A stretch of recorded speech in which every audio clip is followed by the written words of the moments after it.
Let us face a simple truth. Most compliments men give to women miss the mark. I know this because I have made the same mistakes. You see her, your pulse rises, and the easiest words slip out. You are beautiful. You believe it is kindness, yet what she hears is repetition, a phrase spoken countless times before, with no effort to look beyond the surface. You call her smart, but the tone often carries surprise, as if you did not expect depth of thought. Such words are not real acknowledgments. They are light offerings, a way of asking for attention rather than honoring who she is. And she can feel the emptiness behind them. But there is another path. A genuine compliment does not begin with her, it begins with you. It is not about clever phrasing or sweet talk. It is about perception, the ability to notice what most overlook. Imagine offering a reflection so clear that she glimpses her own hidden qualities, the quiet courage she carries, the spark in her curiosity, or the calm strength she shows when others would falter. These are not things many men bother to see, and precisely because they are rare, they carry weight. In that moment of recognition, the compliment is no longer about trading words for approval. It becomes an act of seeing. What she receives is not flattery but acknowledgment, and what she discovers is that you are a man of depth, one who values substance over surface. This is the essence of the Stoic approach, to give without seeking return, to see without demanding reward. It is this art of acknowledgment that separates those who pass through life unnoticed from those whose presence lingers long after they are gone. If you found this perspective meaningful, stay connected. There is much more to learn about how the wisdom of the Stoics can shape your relationships and your life. Most compliments men give are not gifts, they are trades. Words are offered like coins in a market, a small payment in the hope of receiving interest or affection. Picture the man as a performer, juggling and bowing, waiting for approval from someone who can see through every act. This is the trap of validation. It weakens him, because every syllable is rooted not in strength, but in need. To understand why this fails, you must see it through a wider lens. Across countless generations, a woman's ability to sense intent was not just preference, it was survival. Her well-being and that of her children depended on knowing whether a man's strength was real or hollow. The instincts that guided her ancestors still guide her now. When she hears words dripping with the hunger for validation, her mind does not simply dismiss them as unoriginal. Something deeper stirs. An old alarm awakens, alerting her that this man seeks to take, not to give. The truth is that neediness cannot be masked with clever language. It seeps through tone, posture, and intent. What she responds to is not the compliment itself, but the energy behind it. A man who speaks from grounded perception offers recognition without bargaining. A man who seeks to prove himself through flattery only confirms his own insecurity, and in that instant, her choice becomes clear. If you want to rise above the ordinary, begin by stepping out of the marketplace altogether. Speak not to receive, but to reveal. That single shift transforms the way your words are heard, and more importantly, the way you are remembered. A man who embraces the wisdom of the Stoics learns to draw his sense of worth from within. He cultivates what the ancient philosophers called the inner citadel, a stronghold of principle and self-respect that no opinion can erode. Within this fortress, he is not swayed by praise, and he is not undone by rejection. He becomes steady, grounded, and whole. When he speaks from this place, his words no longer resemble a request. They carry the weight of certainty. They are not an uncertain question that seeks validation. They are a clear statement of recognition. He is not a petitioner standing in hope of approval. He is a man who simply sees and acknowledges what is before him. In this way, his compliment transforms. It ceases to be a tool for negotiation and becomes instead an act of clarity. He points to a virtue, a strength, or a spark of beauty that is already present, not because he wishes to gain favor, but because he genuinely perceives it. This change in perspective is not minor. It marks the crossing from playing an external game into living from an internal reality. And it is here, in this shift, that the journey toward true presence and lasting influence begins. If this message resonates with you, continue to explore how Stoic practices can guide not only your words, but the very foundation of your character. The first quality you must learn to recognize is her resilience. Any man can admire a flower, but it takes a discerning eye to notice the concrete it had to break through to bloom. When she speaks of loss, betrayal, or hardship, most men respond with shallow pity. You must not. Instead, you let her words breathe, you hold her gaze, and with quiet respect you say, "What stands out to me is not the pain, but the fact you endured it without letting it define you." That says more about your strength than any easy victory ever could. In that instant, you are not fixating on her wound. You are honoring her scar. You are recognizing the warrior who emerged from the fire, not the victim who walked through it. From this foundation of strength, turn your attention to the architecture of her mind. Empty phrases like, "you're smart," mean little. Watch how she approaches problems, how her thoughts weave connections others would miss. Perhaps she suggests an angle that shifts your entire perspective. Instead of a casual nod, you pause and say, "I love the way your mind works. You bring together ideas in a way that changes how I see the world." Here you are not complimenting intelligence as a fixed trait. You are admiring the living process of her thought, showing that her very way of seeing the world engages you at the deepest level. Next, begin to notice her effect on others. A woman of depth carries a presence that alters the energy of every room she enters. Watch her in the small interactions, with a waiter, a friend, or a stranger who needs encouragement. Later, reflect with her. I noticed how people light up when you give them attention.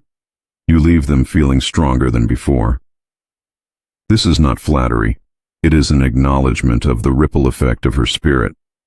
By seeing her impact beyond herself, you show her that you value not only who she is, but also what she gives to the world around her. Then, attend to her courage. Courage does not erase fear. It rises in spite of it.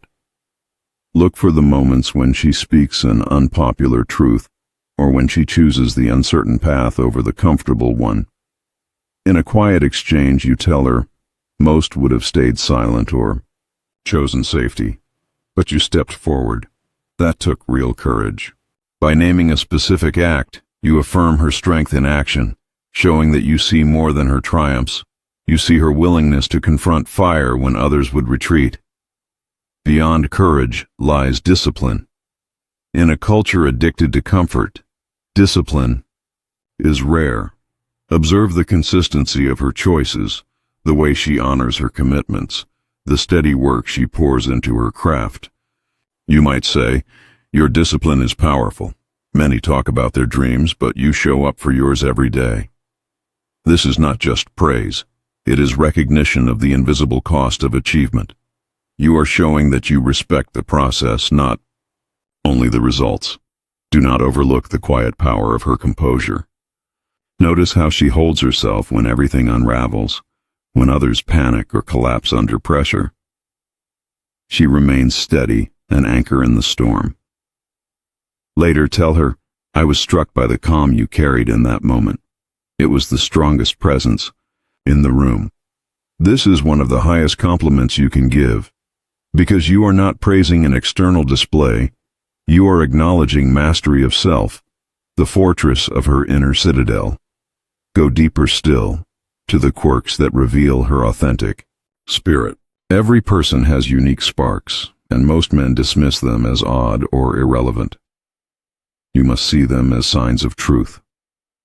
Perhaps it is her unrestrained laugh, or a devotion to a passion few understand. Instead of tolerating it, you celebrate it. You tell her, that part of you is irreplaceable. It is what makes you unmistakably yourself. This is not about surface attraction. It is about giving her permission to live unmasked and letting her know you delight in who she truly is. Finally, learn to see her kindness, not the polished gestures that seek recognition, but the small, unheralded acts when no one is watching. She pauses to comfort a stranger. She gives her time with no expectation. You wait for the right moment and simply say, "What you did earlier showed a kind of generosity the world desperately needs." In that acknowledgment, you do more than praise her action. You align yourself with her values, showing that you honor the same virtues she embodies.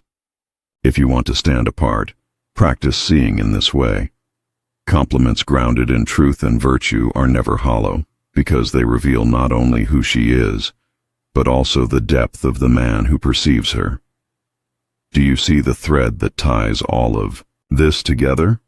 It was never about a set of lines. It was never about memorizing the perfect phrase to win someone over. The point has always been about transformation, about becoming a man whose depth of perception allows him to see reality with clarity, to see people as they truly are. A man of stature does not study how to flatter. He recognizes greatness in another because he carries greatness within himself. His acknowledgment flows naturally from his own presence and strength. When you highlight her virtue, you reveal that virtue is what you honor most. When you acknowledge her strength, you are quietly showing that you stand strong as well. The compliment is not a performance aimed at her approval. It is an expression of your own principles. This is the realization that separates those who chase validation from those who command respect. The words themselves are not for her benefit.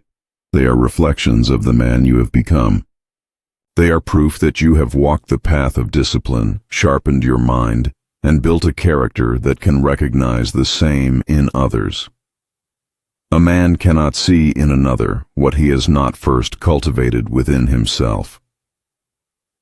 The attraction that follows is not a response to flattery.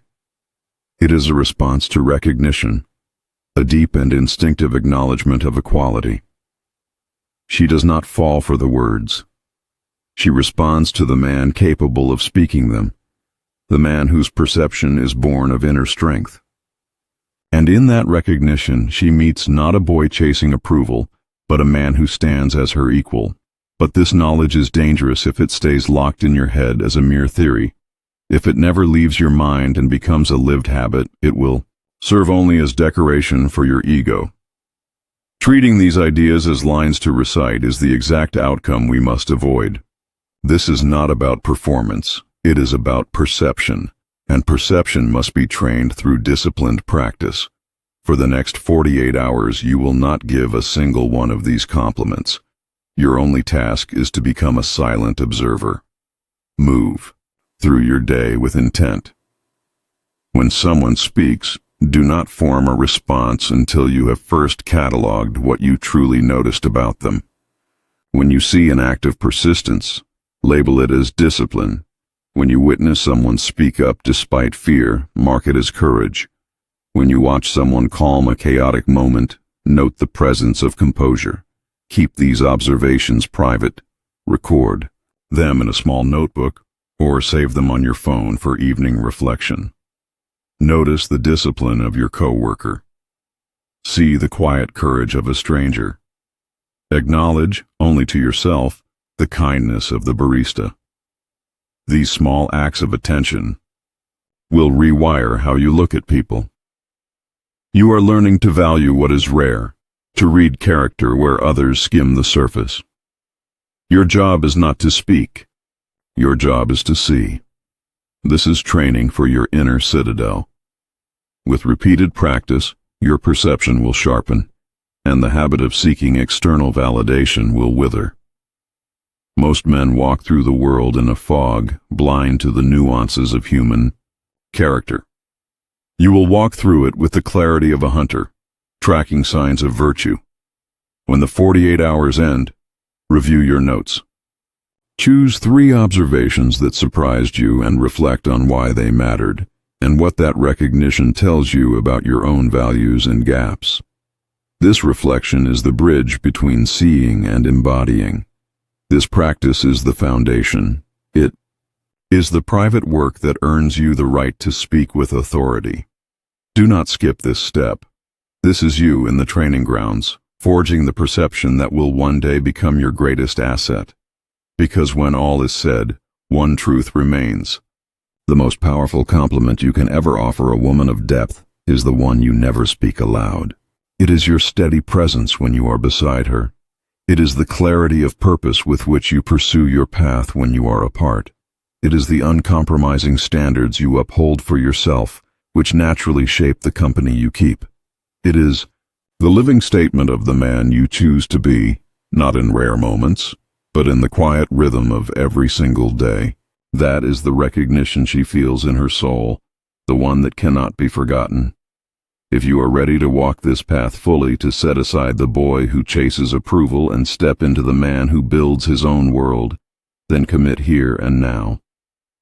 Subscribe, activate the bell, and join this arena not for tricks, but for transformation. And when your 48 hours of silent observation are complete, return to the comments and share one act of virtue you witnessed. Let us learn from one another, sharpening perception through shared vision. Stay disciplined, stay strong,